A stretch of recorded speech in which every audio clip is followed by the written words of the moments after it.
तो बच्चों नमस्कार। तो हम बात कर रहे हैं हमारे 11वीं क्लास की ज्योग्राफी की, और हमने 2 चैप्टर कंप्लीट कर लिए हैं अपने। आज तीसरा चैप्टर है वो शुरू होने जा रहा है अपना, और तीसरे चैप्टर का जो नाम है वो है पृथ्वी की आंतरिक संरचना।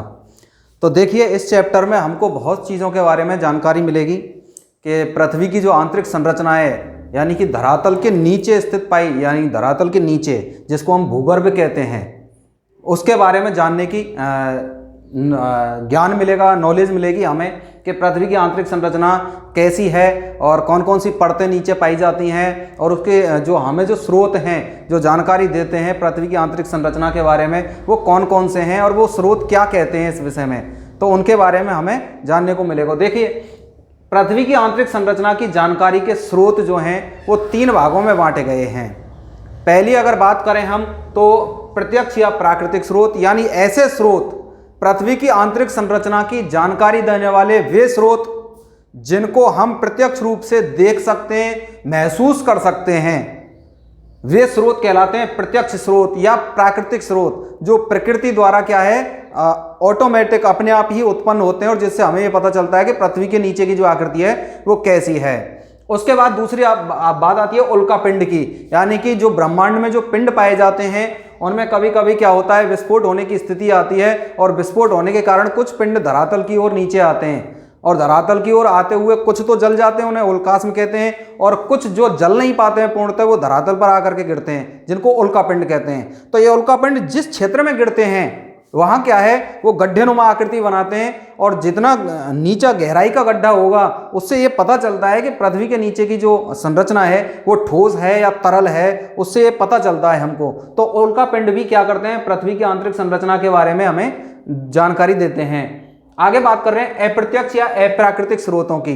तो देखिए, पृथ्वी की आंतरिक संरचना की जानकारी देने वाले वे स्रोत जो पृथ्वी के नीचे की जो आकृति है उसको सिर्फ हम महसूस कराने का कार्य करते हैं, उसको ये नहीं बताते हैं कि नीचे की आकृति है वो कैसी है, लेकिन उससे ये पता चल जाता है उन स्रोतों से कि पृथ्वी के नीचे की आकृति ऐसी ही होगी। और पृथ्वी के नीचे की जो आकृति है वो 2 रूपों में ही पाई जाती है, ठोस और तरल माध्यम में। ये बताते हैं ये स्रोत कि पृथ्वी की जो आकृति है वो केवल 2 रूपों में पाई जाती है, ठोस और तरल माध्यम में।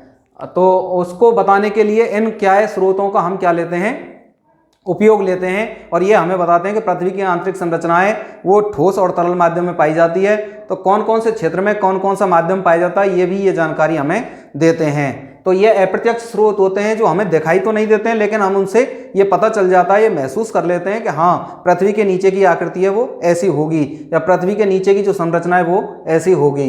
ये प्रत्यक्ष या प्राकृतिक स्रोत हैं जिसमें हम पढ़ते हैं भूकंप और ज्वालामुखी को।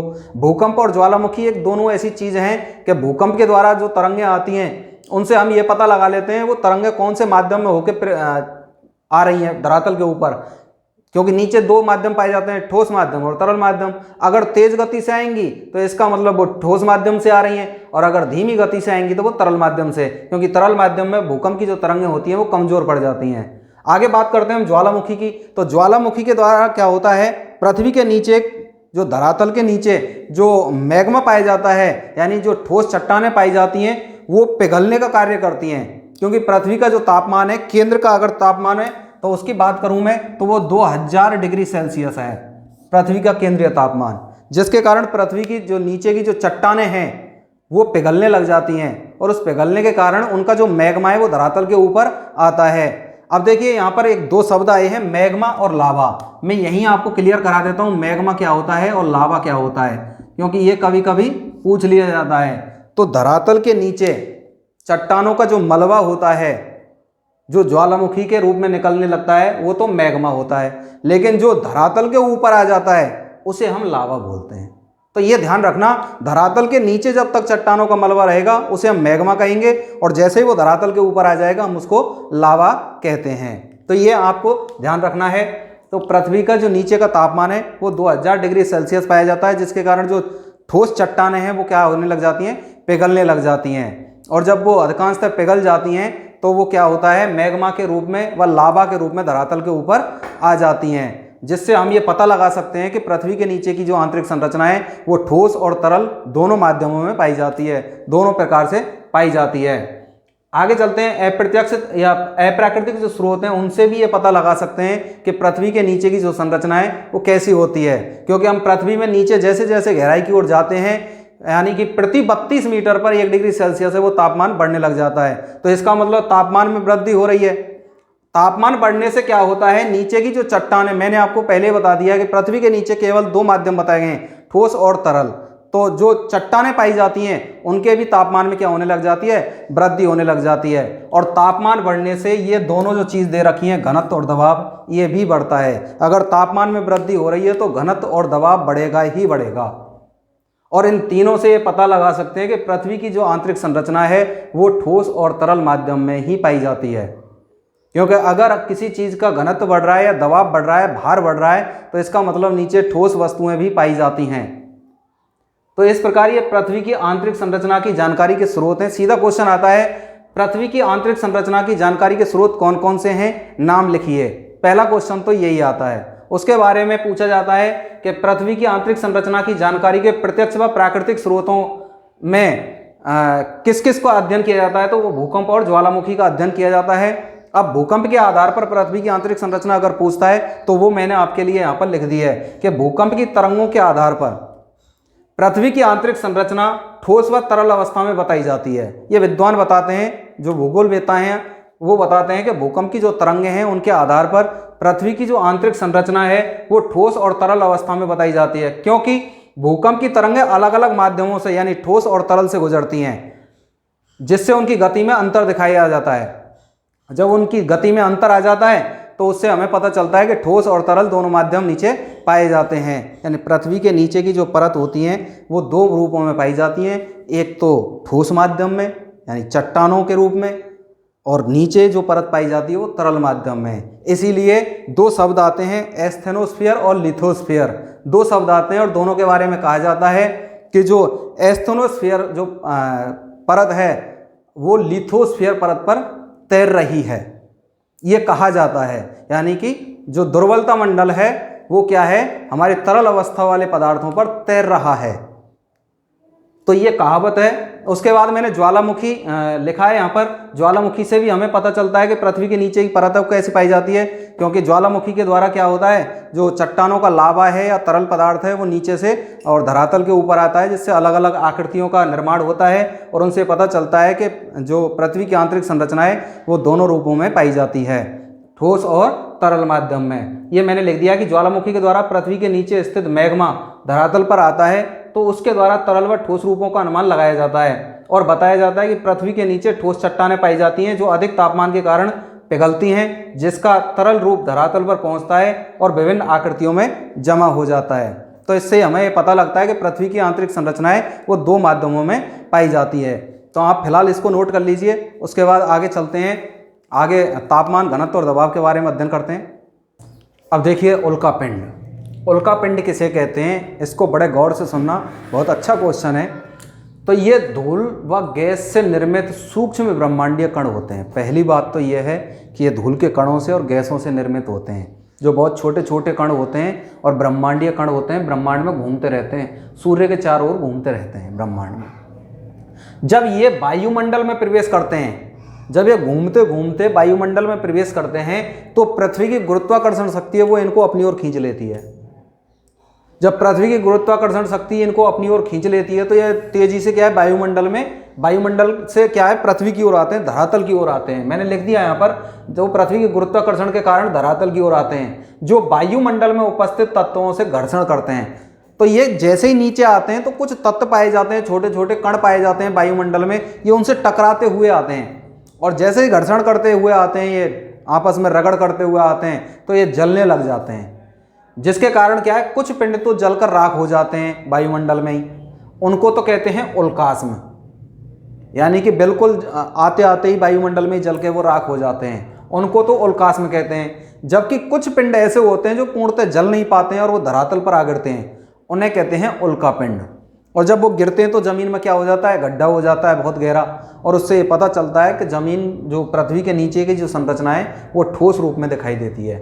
यानी कि जहाँ तक उनकी गहराई जाती है पृथ्वी ठोस रूप में ही पाई जाती है। तो पृथ्वी की आंतरिक संरचना का स्रोत है उल्कापिंड।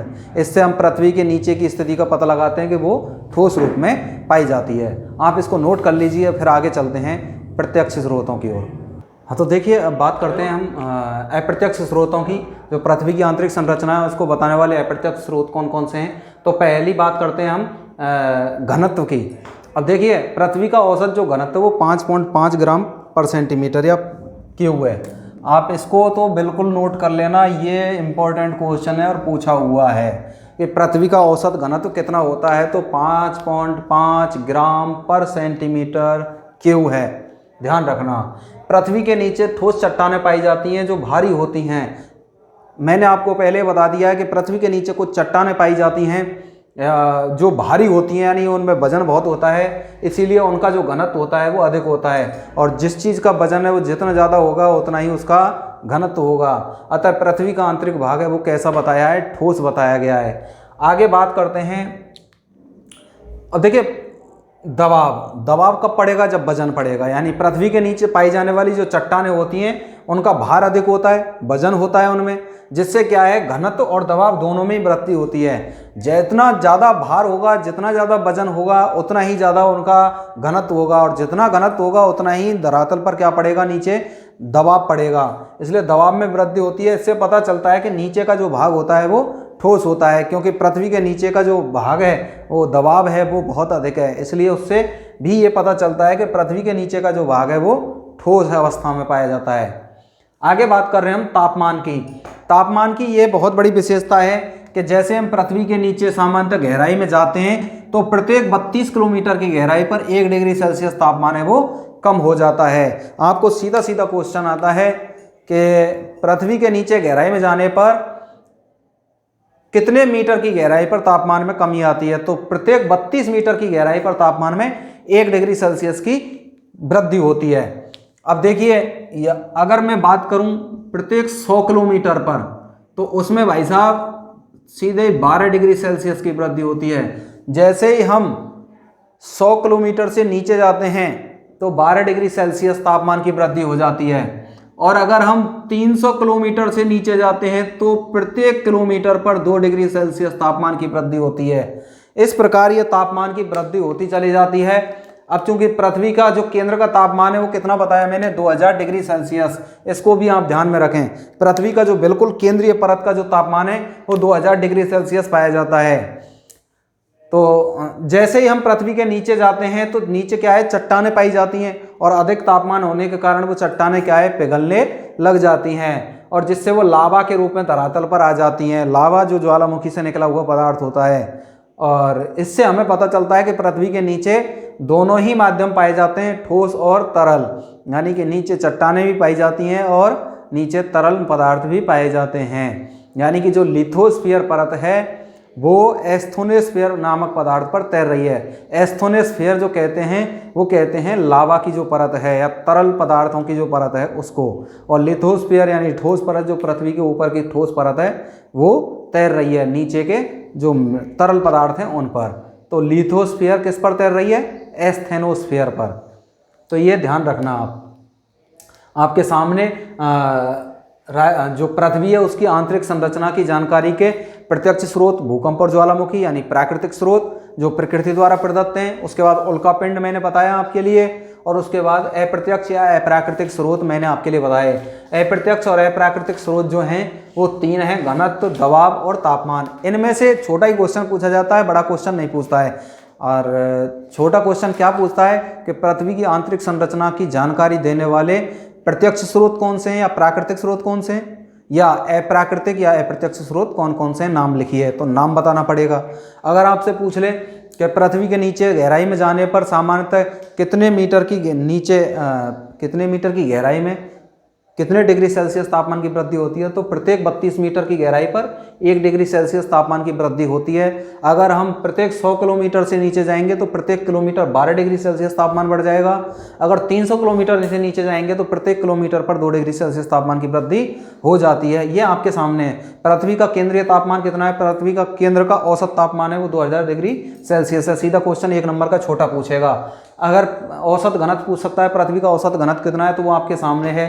और पृथ्वी के नीचे अगर दबाव की बात करें तो जिस प्रकार हम धरातल के नीचे जाते हैं, चट्टानें पाई जाती हैं भारी मात्रा में, तो उनका दबाव भी बढ़ता है और दबाव बढ़ने से उनका घनत्व भी बढ़ता है। तो ये आपके सामने है और इसको आप नोट कर लीजिए और आप याद। अब देखिए यहाँ पर एक चीज़ और ध्यान रखना, अगर वो पूछ ले कि पृथ्वी की त्रिज्या कितनी है, तो पृथ्वी की त्रिज्या है 6370 किलोमीटर। यानी कि पृथ्वी के टोटल जहाँ तक फैली हुई है नीचे गहराई में, उसकी बात कर रहे हैं। तो पृथ्वी की टोटल जो गहराई है या त्रिज्या है वो 6370 किलोमीटर है। अब इस पॉइंट को भी आप इसमें नोट कर लेना और आगे इसको पढ़ते रहिए, रिवाइज करते रहिए। और आज के लेक्चर में इतना ही। बहुत बहुत धन्यवाद।